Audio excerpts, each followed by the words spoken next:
I am. Let's hook it up. With the pig analog securely fastened, Adam fits a small flannel shirt they've been saving for just the right occasion. There we go. Now Jamie unloads a whole can of police-issue pepper spray. All right. Time to take him down with the stun gun. And hopefully replicate that CSI fireball. I am aimed in 3. Yeah, I gotta say, I don't think we're gonna get fire in this one. Okay. 2, 1.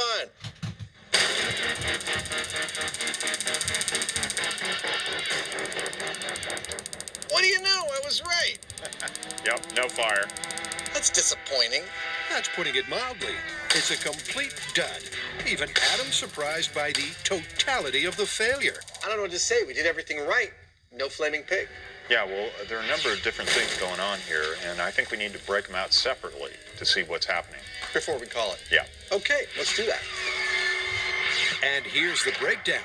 Successful combustion needs 3 things. The first is oxygen, and there's plenty of that. Second is something combustible, supposedly the pepper-soaked shirt. Third is a reliable source of ignition. So let's reboot this myth by re-examining the stun gun. The operation of these stun guns is relatively simple, and it happens in 2 phases. Allow me to illustrate. The first phase, when you pull the trigger, the gun fires a pair of shiny little barbs across the room that embed themselves right into your skin. And the second part, it starts pumping voltage through these wires into those barbs and into your body. And when that voltage gets to your body, it starts interrupting your brain's ability to tell your muscles what to do, and you pretty much collapse in a heap on the ground. But the question remains. All right. Can even 50,000 volts produce enough spark to start a human bonfire? There you go. Plenty of sparks.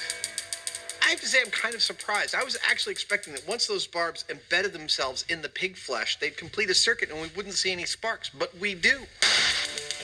Look at that. I was also surprised that the barbs were creating sparks while they were fully embedded in the pig, but it's easy to understand why. The company has decided it's most efficient to simply tie a knot in the end of the wire so it locks into the hole like so, and they know that given the fact that they're using such high voltage in these things, that the spark will jump across into the needle and do its job. But that jumping spark also serves as a potential source of ignition.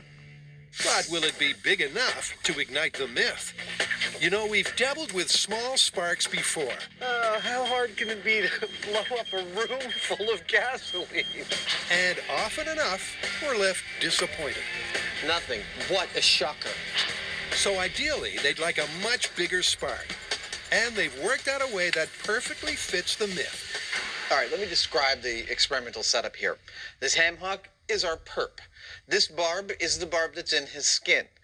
This vinyl shower curtain is our perp's clothing, and this barb is the barb that didn't make it all the way to the perp's skin because it got caught up in his clothing. Let's see what happens.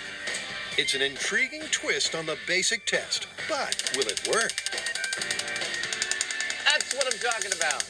Nice big 3-centimeter spark through the clothes into the guy's flesh. Bingo. That's a big tick for reliable ignition. Next up, they'll be pushing the button on pepper spray.